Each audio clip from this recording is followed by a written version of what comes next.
Hi, I'm E.D. Lewis and welcome back to my channel, and today it's a tag video. Now, I've been tagged in some videos recently, several tag videos, and I will get to those as soon as I can, so please bear with me. Today is... I have to open this up. I'm a little late to the game on this one. I just recently saw this one and I was tagged in it, and I've been behind on things, so I'm trying to get somewhat caught up gradually as I go. It's a long process, but anyway, today is the summer I turned to August tag, and I was tagged by the Book Buds, and thank you, by the way, for tagging me. And this was created by Sui's Book Banter and Books and Bookadios. Alright, so there are, how many prompts? There are 10 prompts. Alright, okay. I was about to say something about that. No, we'll just wait.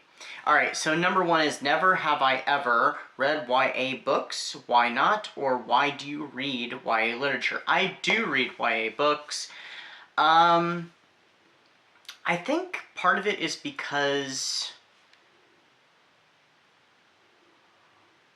I didn't get to read a lot of the YA books when I was in middle grade and in YA, because I wasn't a big reader until high school, and I've talked about this in my my last Dark Shadows video, actually how I became a reader. So I missed out on a lot of books, and even when I started becoming a reader, I still had some issues.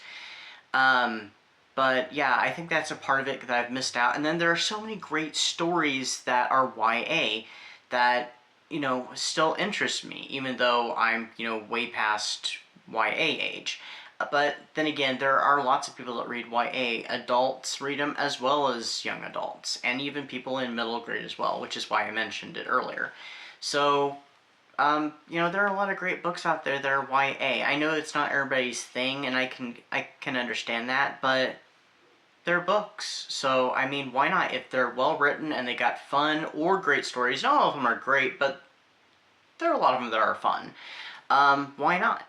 Number two is two truths and a lie. What are two facts about YA literature and one lie or myth commonly believed about YA books? I'm not sure I know many. Well, I guess one fact would be that they are,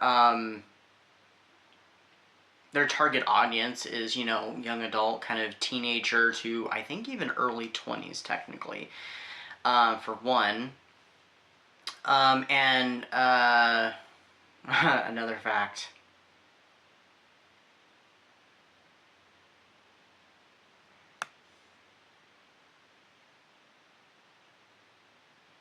I don't have another fact, I'm so sorry. Okay, well, we'll just go on to the lie, or the myth. So, I would say a myth is, though it's a semi-myth, because, I mean, this is prevalent in a lot of YA books, but not all. Some say that all YA books are all just romance. No, there are some that are not, but there are quite a few, so there is something to that. But I think it still falls into myth. But, I mean, yeah, there are a lot, but not all of them are romance, so. Number three is, if you could time travel with your favorite teenage protagonist, what would your time travel adventure be? How would your time travel companion be perceived by audiences past and present? Might your time travel companion be perceived by readers in the future? Oh, I'm tripping over this, I'm so sorry. How might your time travel companion be perceived by readers in the future, 100 years from now? You know what, since it's Vamptember, and I did really enjoy this book when I read it a couple of years ago, we're going to go with In Nightfall. So the main character in that is a girl named Theo. So, if I were to time travel with my, you know, what would our time travel adventure be? You know, we would probably go, I would assume, can we go can we go to two different time bands? I'm assuming so, because it does talk about that, so yeah, I don't know why I asked that. Alright, so we would probably travel into the past to see how all the stuff that happens in this book, not to spoil it, happened. I think that in the past they would see Theo as, you know, maybe a little too inquisitive. They might not have liked her. I probably would have been a little bit of the same, because we're trying to find out, how, see how this all started and, investigate it a little bit, but not to interfere, of course. So yeah, I don't know how well Thea would be perceived by them. I think they'd find her as a little nosy, maybe a little annoying, and probably a bit modern, because it does take place in the present day. And as for how she would be perceived 100 years from now, if we travel into the future and see if any of this stuff happens again, or if, there's kind of a recropping of the vampires in this, I don't know, they might get on with her really well, but, they may even consider her a little old-fashioned, because who knows what 100 years from now is going to look like. So I think there would be a little bit of an issue, but less so 100 years from now than there would be in the past. For this or that about books and adaptations, do you read the book before you watch the adaptation? Do you prefer the book or the adaptation? Did the book or the adaptation appeal more to adults? So to answer the first one, it depends. I usually will try to read the book first. If I don't have an interest necessarily in the book, or don't realize that there's a book that the film is based on, then I'll probably, I'll end up watching it first and be like, oh, I want to check out that book. But I do usually try to read the book first. And that's with anything, not necessarily with YA. Do you prefer the book to the adaptation? Usually I do, but there is one instance with a YA book that I actually liked the film better. And I don't know if I should say it. It is vampire related, ironically, and I did not plan that. New Moon by Stephanie Meyer. I actually liked the movie more than the book. And of course this was back in high school when I read this and it was coming out in theaters. Yeah, I liked the movie more, but then again, looking at it, I guess the book, delves more into Bella's psyche, so I think I hated how depressing it was at the time, so I don't know what I think now. I don't think I'll ever revisit those books. I have no interest in rereading the Twilight series, but yeah, at the time anyway, I did like the adaptation more.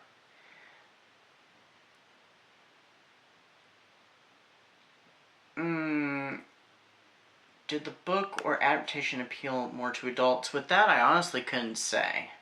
I would assume not too many adults I'm so sorry about that, were interested in those books, so I would assume they might have enjoyed the movies more. I couldn't really say. 5 is, would you rather label the book YA or just let the books be books?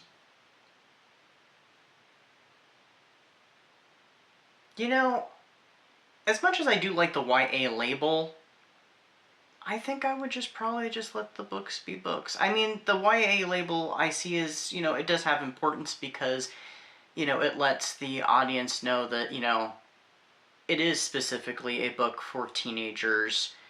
But anybody's welcome to it, of course. But I think I'd rather the books just be books. 6, when I grow up, is there a YA book you feel would be successful with adult readers in the broader literary world? I'm not really sure on that one, because a lot of the YA books that I do end up reading are usually a lot older ones, and are kind of silly ones nowadays anyway. But I'm going to go ahead and pull this one back up. And the reason why, partly because it's right in front of me and it's available, but also since this is a reimagining kind of and retelling of kind of the Lost Boys, I think this would appeal to those who grew up with that film, whether they saw it when it first came out in the late 80s or they saw it later on, like in the 90s or even the early 2000s.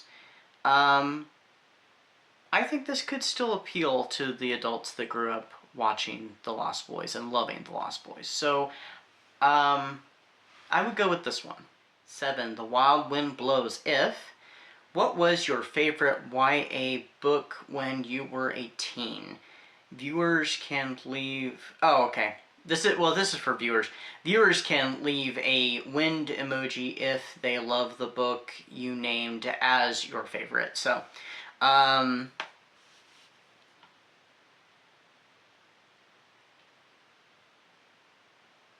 didn't read a lot of YA, like I said, when I was in the YA, but I did read Twilight. So, if you liked Twilight at the time, or you still do, please leave that wind emoji. I would go with Twilight because I was very much into Twilight when the, before the movie came out, and shortly thereafter. Though I did think the movie was a little silly even then, but I really enjoyed the book. So I would go with Twilight. 8 is Desert Island. Which YA book goes with you? The characters in that book will be with you on this deserted island. I did not prepare answers really, except for I did pick out that book ahead of time for that one prompt.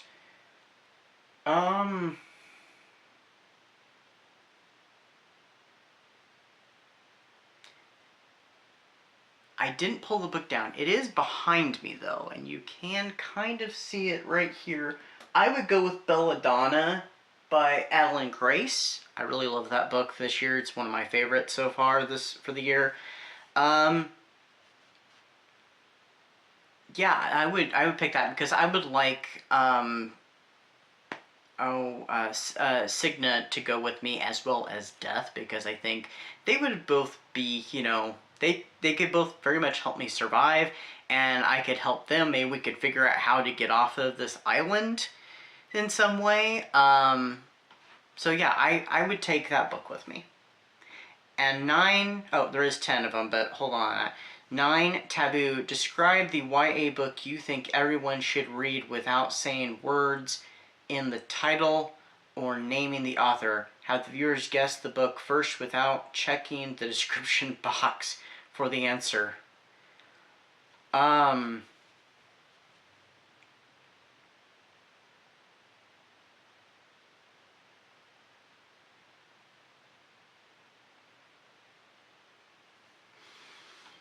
Like I said, I did not prepare answers for this, so I gotta think about this one.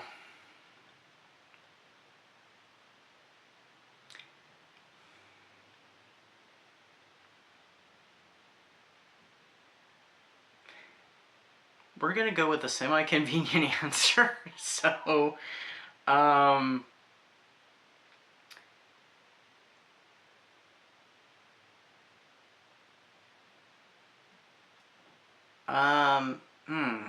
am I gonna describe this?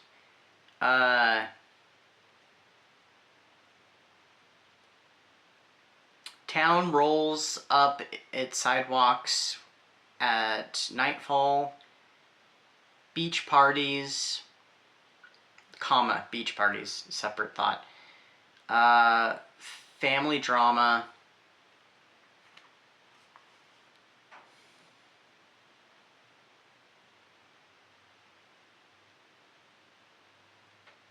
Secret past. A curse.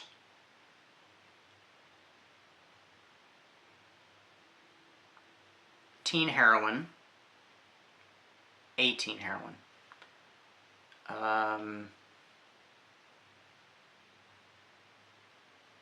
Sibling in danger.